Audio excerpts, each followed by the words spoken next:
Welcome back to another video. This is my ex-British Gas Volkswagen Caddy Maxi and the build is continuing. We're converting it into a camper and today we've been sent the best seat covers in the world. So we have been sent the seat covers from Dryrobe. These seat covers are absolutely amazing and I'll get on to fitting those in a minute and show you guys why they're so good. But first of all, I want to show you what we've been doing with the van conversion and what our future plans are. So starting off in the cab, we've had some modifications done to the front of the van. As you can see on the start, we've got the needle sweep going on, which is really, really cool. Also had the multifunctional display fitted, so now I can see how many miles I've got left, average miles per gallon, how fast we're going, what temperature is, how many miles I've got left in the tank, something like that really, really awesome. So I've also had cruise control fitted to the van, which is really cool, so you can set it there, you can do it lower or higher, you can cancel it or you completely flick it off like that. And then on the other side, that's the other stalk being fitted for the multifunctional display. So as you can see here, you've just got the buttons there so you can go through the display, which is really, really cool. So coming back outside to the front of the van, I've had the bumpers colour-coded blue, so they look really, really cool. And if you haven't seen my other video, check that out and see how I painted them and when I got that done. They've been painted now since about July and they're still holding up really, really well. It just absolutely transforms the van. If you haven't done it, I recommend getting that done. So I've also sprayed the wheels black, which is a cheap mod, but absolutely transforms the van. So to reduce condensation on the top of the van, I also installed this vent, and that's worked absolutely amazing to reduce the condensation. If you want to see how to fit it, check out my how-to video on that one. So going into conversion at the back, as you can see, you've got the floor down here, and I finished cladding it. So then the cladding all over the wheel boxes there, the sides and the roof that's fully done. I've cladded the back doors here, and I've got a lanyard in as well, so you can open the back doors from the inside, which is really, really, really good. So going forward, I've got a couple more things to do. So I've just put the floor down and I've got to finish it off. So I've got another pack of floor here because I cut that one wrong, and then I've got to take all the floor up. I've got to use wood glue to stick it down to the pliers so that'll be nice and secure. And then I've got loads more to do inside. So obviously you've got to build the bed, get the bed built up here. We've got to install the curtain at the back there. I've still got to carpet the rear doors here. Got to take off the windows, take off the black plastic there. So don't worry, I'll do loads of how-to videos, show you guys all how to do that. And then I've got to put the curtains on the barn doors as well. So another thing I'm yet to do is got the socket here, which is a 12-volt socket. So that doesn't work, it's not live at all. And then you've got another one down at the front there that I'll show you in a minute. So even when you turn the ignition on or anything, that isn't live. So I've got to go into the fuse box and sort that out. And I think the fuse box either in the bonnet, so I think the fuse box is either in the engine bay or it's actually in the top of the dash. So I'll do a how-to video on that, guys, show you where it is and how to actually activate all the fuses and get all these little sockets and 12 volts working in the back of your van. So obviously you want loads of electrics in here, you obviously want it all to work. So at the moment that's not working, but I can get that working. So the actual rear bumper itself, I've got to back to black that piece of black trim, just make that nice. And then the actual blue bumper I've had painted, I want to get a bumper protector on it. So there's a company called RGM Automotive and they do loads of exterior styling for your vans and cars. So if you want stuff like that, check those guys out. So I'm getting a rear bumper protector from them so I can stick that on there. And then also I'm getting a wheel arch kit as well. So on the wheel arches here, like that one there, and then also the front one down here, I'll have gloss black wheel arches. I think that'll look really, really cool, and that'll tie in with the front of the van because obviously all this bit down here and the top there is all gloss black. So it'll look really nice to have the wheel arch kits on that as well. So as I was saying before about the floor, I've just got a little bit more to finish off. I've got the silver trim to cover up there, a bit of plywood, and then finish the floor off in here and then put some trim along there.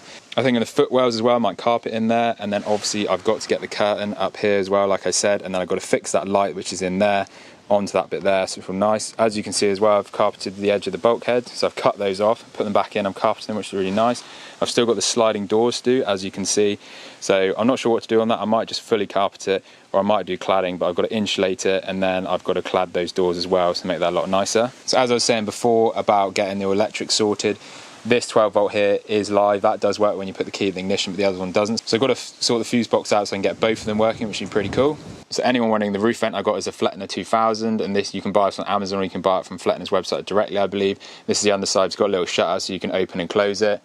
So you can just close it there and open it back up. And that's really good for reducing condensation because it draws all the air and the moisture out of the van. So I hope this video is really helping you guys out so far, just giving you some ideas on your builds. You might have already built a van or you might be planning on doing it, so it's giving you some inspiration. I really like the cladding effect here that I've got behind me. I know a lot of people do carpeting or ply lining, but I think by far the claddings are nice, and I've also done one coat of varnish on this cladding as well. So if you want this kind of look, it's just a standard cladding from Wix and then one coat of clear satin varnish. So going back to the front of the van, I want to get the chrome pedals again because I think they look way better than the plastic ones. That gear knob in there is horrible, that is plastic. So I want to get the VW like glass and metal one with a bit of silver trim around. It looks a lot better. And then, as I mentioned before, the whole point of this video, we've got the best seat covers in the world from Dryrobe. They're so nice. I'm going to get those on the seats and I'll show you guys why they're so good.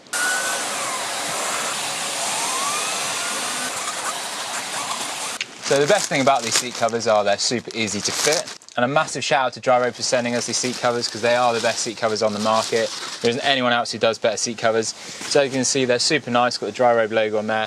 So the reason why they're so good is because they're fully waterproof. So they've got this waterproof membrane, and then you've got this like towel-like effect, just like their Dryrobe coats that they do. So it's super warm in the winter, especially when you get out of the sea from a surf. It just feels amazing. It's just like a big comfy towel.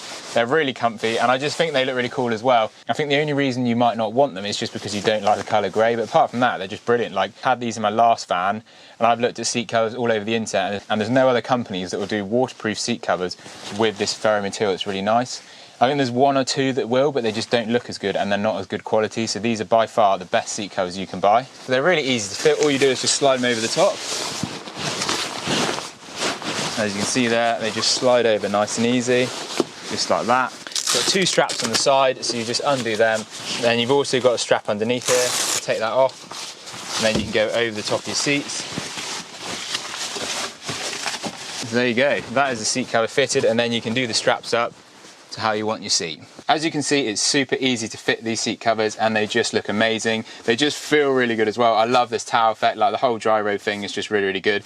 As I said, they are really good. I would highly recommend getting them. There isn't any better ones on the market. I know I've said that a few times, but I actually truly believe that. They are super warm. Like, now it's like October. I'm wearing my overalls and this. I actually feel pretty warm in this, so definitely in the winter they're really, really good. I think the only reason you wouldn't get them is just because if you don't like the look of them, if you don't want that surface kind of look in your van, you want to go for more of like a, I don't know, a boy race kind of look, then they probably don't fit. But if you're not bothered about that and you want to do travels and stuff, these are by far the best. Like I said before, they're water repellent, like water resistant. They've got this fabric on top which is towel-like, so it dries you off really quick and keeps you warm. And then the actual seat covers themselves dry really quick as well. So if you get in a wetsuit, you know, they're going to dry off really, really quick, which is really, really good. If you went for a swim or went for a surf, you had nothing to put your wet gear in, they do actually double up as bags as well. So you can take them off, use them inside out, and then you can put your wetsuit or swim gear inside them and use them as bags. So that is absolutely brilliant. But like I said, I'd definitely check them out. Click on the link in the description, check out Dryrobe's website and order yours, because they are really, really good. But anyway, let's continue with the tour of the van and see what else I've got coming up. So I know a lot of people do put lights in these vans, in the roofs, and I haven't done that in the build stage because I don't really feel like we need it. We have got the power station, which the Maxi 500 has actually got a light on it, so we just use that all the time. So I didn't really feel the need to put all the electrics in the van. And then obviously I have put these lights down the side here as well, so that just runs off the same system when you open the doors. So I have got like a little wire here, so if I want to, I can actually unplug these. But if you don't need to, you just leave them on, they just come on when the doors open, so they're really nice. So obviously a bit bright if you open this door and look into them, but if you're opening any other doors, they're just brilliant. They just light up this door here, and you've got plenty of light, especially in the night time as well. But then, like I said, you can unplug them so that they don't come on when you open the doors at night. So the plan on the inside here is obviously to get a bed built. So that'll be a single bed that slides out, and then have a drawer that slides out the back there. So we get the bed in here, that's really nice. I'm not going to put like a kitchen and sink in here because I just don't think it takes up too much room. As you can see, caddies aren't actually that big. And people who put them in, I don't know how you get two people to sleep in here. It's all right for like one person, but if there's two of you going away, it's a bit of a struggle. And obviously then I like having the surfboards and the bikes as well, so I need a lot more room inside the van. Going back to the front of the van, I actually kind of want to make it look like more of a swamper. That was the initial plan. It hasn't really gone that way. So I could get some more chunky tires, and I could actually get a snorkel on it as well, which I think would look pretty cool. I don't know if you guys remember, but I did actually have chrome bars at the bottom of this van, so I've taken those off, and I just think it looks so much better without the chrome bars. It looks way nicer. They were really handy to actually stop you from hitting the side of the van with your feet, but I just think it looks a lot better after. I might get some black ones on there, like I mentioned in my earlier videos, which I think look pretty cool. So I hope this video has helped you out, guys. I hope it's helped you inspiration. But like always, hit that subscribe and help support the channel, and I'll see you in the next video.